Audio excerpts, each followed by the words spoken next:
Ouais. Mais là aussi, hein, ça fourmille sur Internet, ça fourmille également dans la tradition islamique. Mais le problème, c'est que coraniquement, ça ne semble pas être le cas. C'est le moins qu'on puisse dire. Alors, on va rentrer directement dans le vif du sujet. On va consulter la sourate, bon, je fais un chiffre, toujours pareil, la sourate 4, versets 1 à 4.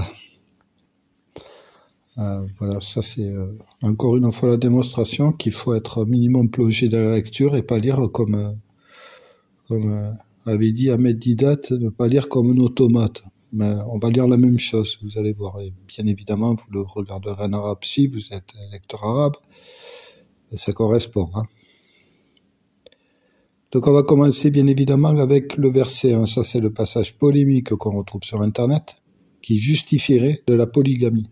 Mais on va faire mollo, on va y aller dans le détail. Ô homme, craignez votre Seigneur qui vous a créé d'un seul être et a créé de celui-ci son épouse. Bon, ça c'est Adam et Ève, la cote d'Adam pour Ève. Ok. Et qui, de ces deux-là, ont fait répandre sur la terre beaucoup d'hommes et de femmes. Craignez le Dieu unique, au nom duquel vous vous implorez les uns les autres, et craignez de rompre les liens du sang. Certes, le Dieu unique vous observe parfaitement. Et donnez aux orphelins leurs biens, n'y substituez pas le mauvais au bon. Ne mangez pas leurs biens avec les vôtres, ce serait vraiment un grand péché. Et si vous craignez de ne pas être juste envers les orphelins, il est permis d'épouser 2, 3 ou 4 parmi les femmes qui vous plaisent. Mais si vous craignez de ne pas être juste avec celle-ci, alors une seule ou des esclaves que vous possédez. Cela afin de ne pas faire d'injustice ou afin de ne pas aggraver votre charge de famille. On va reprendre. Et si vous craignez de ne pas être juste envers les orphelins, il est permis d'épouser 2, 3 ou 4 parmi les femmes qui vous plaisent. Mais si vous craignez de ne pas être juste avec celle-ci, alors une seule ou des esclaves que vous possédez. Cela afin de ne pas faire d'injustice ou afin de ne pas aggraver votre charge de famille. Donc, il est question de personnes qui ont déjà une famille. Ou afin de ne pas aggraver votre charge de famille. Les esclaves, j'en ai fait une vidéo, ce sont des salariés. C'était des gens qui étaient payés, c'était comme des employés dans une entreprise de notre époque. Donc, la question qu'il faut se poser, je crois, c'est quel est le rapport entre le fait de donner le choix entre s'occuper d'orphelins et de 2, 3 ou 4 femmes ou d'une seule. Quel est le rapport? S'il était question de polygamie, il n'y aurait pas de lien avec le fait de choisir ou bien de s'occuper d'orphelins ou bien de plusieurs femmes. Ça n'a pas de sens. Mais forcément, il y a un rapport. Mais alors, le lien, il est où? Déjà, il faut remettre dans le contexte la fonction du mariage. C'est quoi un mariage? Mariage, c'est un pacte de responsabilité envers son épouse. Je parle du mariage de notre époque répandu. On est d'accord? Avec cette épouse, il est prévu de faire des enfants, d'avoir une famille, d'avoir forcément des rapports charnels. Mais, déjà, on va prendre un petit détail qui a son importance. Il n'y a pas de nombre de rapports charnels entre un homme et une femme. Que ce soit religieusement ou pas, d'ailleurs, même si on se marie sans être pour autant croyant sur Dieu sait qui est quoi, il n'est mais nulle part, question y compris dans les traditions chrétiennes, juives ou musulmanes, il n'y a pas de règle pour dire ben, vous aurez tant de rapports charnels par semaine ou par jour, ou il n'y a pas. Imaginons, on va aller à l'extrême. Imaginons qu'un couple n'ait pas de relation charnelle, ou très peu, on va dire 2-3 fois par an. Ça arrive, hein, y compris avec l'âge. Un couple qui a 90 ans, il y a très peu de chances qu'ils aient des rapports charnels. Ben dans ce cas-là, ils sont divorcés ou pas? Non, ils restent mariés. C'est tout bête comme truc. Hein. En réalité, le mariage, c'est un pacte de responsabilité pour s'engager afin de prendre soin de l'autre devant Dieu, de le respecter, de le chérir, comme on dit dans les mariages spécifiquement catholiques, mais c'est valable dans toutes les religions. C'est s'occuper de sa femme, de la garder dans la voie de Dieu, de respecter les prescriptions de Dieu. Ça, c'est la charge de l'homme. Mais c'est valable aussi pour la femme, de respecter son mari, de faire les choses dans les règles, de ne pas faire de l'adultère, pour les deux, bien évidemment. Mais c'est pas fini. Imaginons qu'un couple se marie et par la suite, d'autant plus que normalement le rapport charnel doit être fait après le mariage. Ou en tout cas pendant le soir même après le mariage. Bon bref, on va pas aller. Ou alors, si ce n'est pas le cas, si c'est fait avant, il y a obligation de mariage. J'en ferai peut-être une vidéo à ce sujet.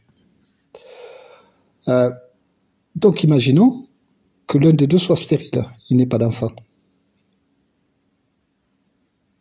Alors que le mariage a été acté. Donc le mariage n'est plus valable. Mais bien sûr qu'il est valable. Donc, si on prend les deux composantes, on va tenir du compte du fait que le rapport charnel n'est pas une donnée régulière, même s'il il en fait partie, mais ce n'est pas non plus. Imaginez qu'un couple, et ça existe, n'aime pas les rapports charnels, mais il reste marié. Et ça existe, bien sûr. De toute façon, tout existe. Mais aussi le fait qu'un couple soit, l'un des deux soit stérile, ben le mariage, ben il tient encore la route. S'ils ne veulent pas divorcer, si aucun des deux ne veut divorcer, le mariage tient la route. Donc de ce fait, il y a une indépendance entre la volonté de mariage de deux personnes et le fait d'avoir des enfants, voire éventuellement des rapports charnels. Et on va se retrouver dans la même chose dans le Coran. On va voir ça. On va prendre la sourate 33, à partir du verset 49 au verset 52. Ok. Ô vous qui croyez, quand vous vous mariez avec des croyantes et qu'ensuite vous divorcez d'avec elles avant de les avoir touchées, vous ne pouvez leur imposer un délai d'attente, donner leur jouissance d'un bien et libérez-les par un divorce sans préjudice.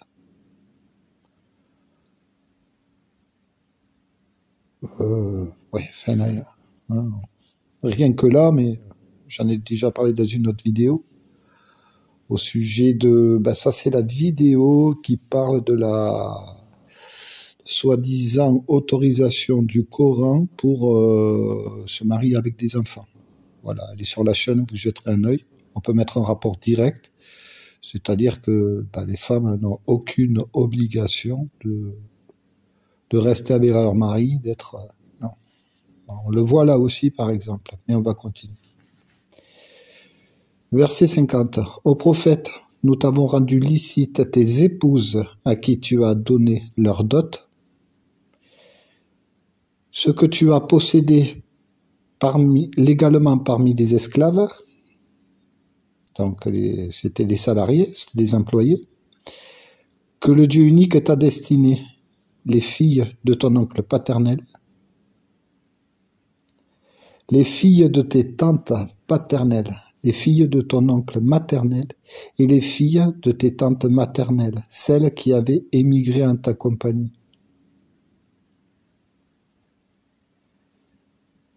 Donc, le prophète Mohammed avait contracté un mariage avec des gens de sa famille. Alors, au premier abord, pour les plus sauvages, vous allez me dire, oh oui, mais c'est monstrueux. Pas du tout, puisqu'en réalité, on a affaire à un pacte de responsabilité, puisque la base même du mariage, c'est de s'occuper des autres. Et là, dans ces cas-là, il n'est absolument pas question de relation charnelle. C'est exactement ce dont parle la sourate 4, versets 1 à 4. On continue. Ainsi que toute femme croyante, si elle fait don de sa personne au prophète, pourvu que le prophète consente à se marier avec elle. C'est là un privilège pour toi, à l'exclusion des autres croyants. Nous savons certes ce que nous leur avons imposé au sujet de leurs épouses et des esclaves qu'ils possèdent, afin qu'il n'y eût donc pour toi de blâme contre toi. Le Dieu unique est pardonneur et miséricordieux. Donc là, on a affaire de façon éclatante à... justement, là aussi, on va en profiter pour contredire, pareil, des gens sur Internet qui disent que il est incohérent que le Coran abroge certains versets. Mais là, on en a un exemple. Puisque là, on a affaire à la fin de l'ordonnance des mariages avec plusieurs femmes. Mariage qui avait pour unique fonction d'héberger tout simplement des femmes, des veuves, ou d'autant plus qu'à cette époque-là, à l'époque de la révélation du Coran, il y avait des guerres, donc il y avait beaucoup de veuves et il y avait beaucoup d'orphelins, forcément. Donc il fallait bien qu'il y ait des gens qui s'en occupent. Voilà pourquoi le Coran fait le lien, toujours à la sourate 4, versets 1 à 4, entre le choix, selon les possibilités, de s'occuper ou d'orphelins ou de veuves, mais de veuves, de femmes dans le besoin, quoi. Bon, évidemment, l'idéal c'était de prendre les deux, mais enfin, voilà. Alors, regardez, je vais vous faire une démonstration qui est quand même très simple, quoi. Imaginons qu'il y ait eu la polygamie. Alors, la polygamie, ça consiste tout de même à faire des enfants à plusieurs épouses. On est d'accord? Donc, les gens, à l'époque du Coran, qui, admettons, je dis bien, si il est bien question de polygamie, si ils avaient les moyens financiers de faire plusieurs enfants à plusieurs femmes, jamais le Coran ne leur aurait donné la possibilité d'avoir le choix entre des orphelins et le fait d'épouser des femmes pour avoir des rapports charnels avec chacune d'entre elles et d'avoir des enfants. Parce que forcément, c'était des hommes qui auraient automatiquement eu les moyens de s'occuper de plein d'enfants. Donc le Coran aurait simplement dit, si vous vous mariez avec plusieurs femmes, donc vous aurez plusieurs enfants, il faut que vous adoptiez obligatoirement des orphelins. Non. Le Coran donne le choix, ou bien des orphelins, ou bien des femmes. Tout en précisant que il fallait faire attention dans la charge, dans le nombre de femmes de prise en responsabilité, de faire attention que ça n'aggrave pas la charge de famille. C'est la sourate 4, verset 1 à 4, ça ne peut pas être plus clair. Attention de ne pas aggraver votre charge familiale. Donc ça veut dire que les mecs avaient déjà une famille.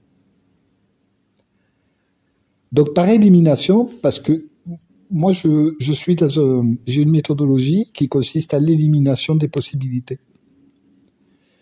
Donc, si on enlève les possibilités, ben, on va s'apercevoir que les, les, euh, les croyants qui avaient déjà une famille devaient faire attention s'ils voulaient héberger et s'ils le pouvaient, d'abord, en priorité d'héberger des orphelins, mais si ils s'en sentaient pas la responsabilité, ben, ils pouvaient prendre plusieurs femmes, puisque les femmes sont indépendantes, elles sont moins dépendantes que les orphelins, que des enfants. Ça, on est d'accord. Donc, de ce fait, il fallait faire attention à ne pas prendre trop de femmes en responsabilité qui risqueraient d'aggraver la situation familiale, puisque l'homme était déjà avec une épouse, voire avec des enfants, éventuellement. Par élimination, ça ne peut vouloir dire que ça. Il n'y a pas d'autre possibilité. C'est, à moins que je me trompe, bon, vous avez l'espace commentaire, mais en éliminant les possibilités, on se retrouve qu'avec celle-là, en fait. Donc, on va continuer. Le verset 51. Mais il faut quand même préciser avant que le 50 dit qu'il y a une abrogation. Voilà, une abrogation de ces mariages. Très certainement. Alors, on n'a pas d'indication, mais très certainement, puisqu'il n'y avait plus besoin d'épouser ces femmes, d'en prendre d'autres, puisque la guerre était peut-être finie à ce moment-là, où il y avait une grosse accalmie. Mais c'est très contextuel, c'est vraiment un passage contextuel qui nous apprend que, bon, là, le prophète peut continuer à héberger des femmes, donc des membres de sa famille, mais les croyants n'ont plus le droit. Les autres, vous arrêtez. Donc ça veut dire qu'il n'y en a plus besoin. Vous n'avez plus besoin de prendre d'autres femmes, puisque il va plus y avoir de veuves, ou il va plus y avoir...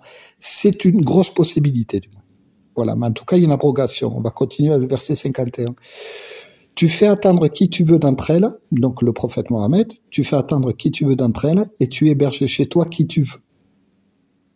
Donc il est question d'hébergement. On part d'une situation de mariage et s'enchaîne directement sur le fait tu fais attendre qui tu veux d'entre elles et tu héberges chez toi qui tu veux, donc le prophète. Donc il est bien question d'hébergement. Puis, il ne t'est fait aucun grief si tu invites chez toi l'une de celles que tu avais écartées, ben, parmi ces femmes, pour des raisons XY, peut-être parce qu'elles faisaient des histoires, patati patata, pour l'équilibre, et peut-être pour son équilibre familial à lui, ben, il ne pouvait pas les garder. Tu fais attendre qui tu veux d'entre elles, et tu héberges chez qui tu veux, tu fais attendre qui tu veux d'entre elles, parce qu'il y avait des femmes qui attendaient d'être hébergées, y compris par le prophète. Voilà. Tu fais attendre qui tu veux d'entre elles, et tu héberges chez toi qui tu veux.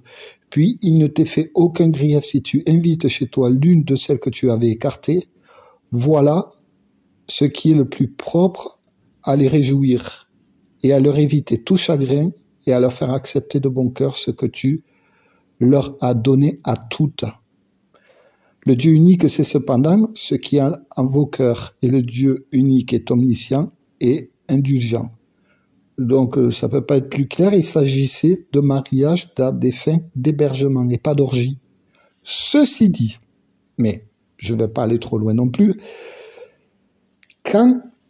à l'époque, quand les croyants, y compris le prophète, enfin peut-être pas le prophète, j'en sais rien,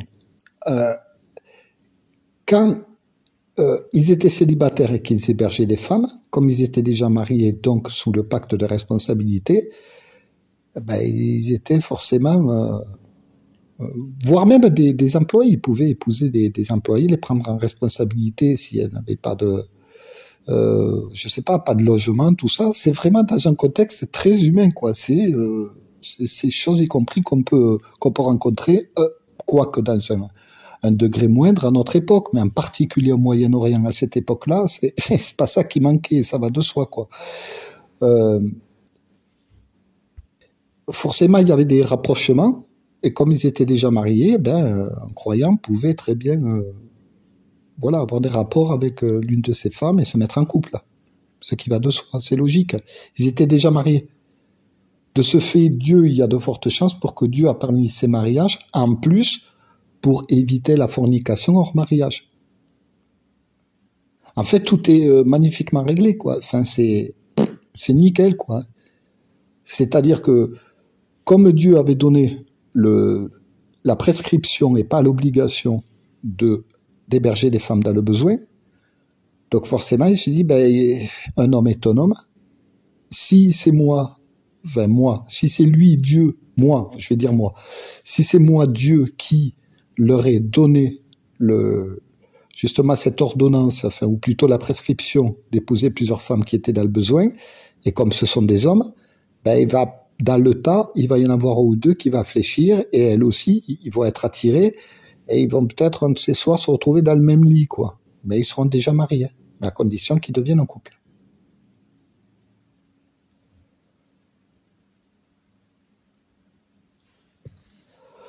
Verset 52. Il ne t'est plus permis désormais de prendre d'autres femmes, ni de changer d'épouse, même si leur beauté te plaît, à l'exception des esclaves que tu possèdes. Et le Dieu unique observe toutes choses. Donc le robinet, il est coupé là. Le prophète ne pouvait plus... voilà. Après les dernières de sa famille, il n'a plus la permission d'épouser d'autres femmes, dans le sens d'héberger d'autres femmes. Donc, entre lui et les croyants, on a affaire à la fin d'une prescription. Donc, voilà pourquoi, au passage, je l'ai déjà dit, mais le Coran parle de versets abrogés. Là, on en a un. C'est-à-dire que contextuellement, c'est pas expliqué, mais à l'époque, les croyants, au moment de la révélation, savaient très bien de quoi ça parlait. Il y a eu la fin de quelque chose. Et il y a de très fortes chances que ce soit la fin d'une guerre, ou d'un conflit, où il n'y avait plus besoin de faire tout ça. Donc c'est vrai qu'à notre époque, quand on a des gens qui se marient, qui pratiquent la polygamie, on va dire, c'est tout faux, c'est pas le Coran. C'était tout simplement des mariages à des fins d'hébergement, mais la préférence spirituelle veut que les orphelins étaient privilégiés. Mais encore maintenant, d'accueillir des orphelins dans sa famille, mais en tout cas, là, vraiment, on a affaire au contexte coranique, quoi. C'est-à-dire que c'est, voilà, dans une époque où il y avait des femmes qui étaient, bon, je vais rester en surface, qui étaient vraiment dans le besoin, qui n'avaient pas de ressources, qui n'avaient rien, et ben, les croyants, ils devaient se marier avec, quoi, tout simplement, en tant que pacte de responsabilité. Mais de préférence, d'accueillir des orphelins. Et si le Coran parle des orphelins, et de femmes mariées, et à se marier avec des femmes qui étaient dans le besoin, s'il y a un lien, si le Coran fait le lien, c'est forcément qu'il y avait beaucoup d'orphelins et beaucoup de femmes dans le besoin à ce moment-là. Donc, il y a fort à parier que c'était suite aux guerres. Voilà. Eh bien, vous ferez bien évidemment votre avis. Merci.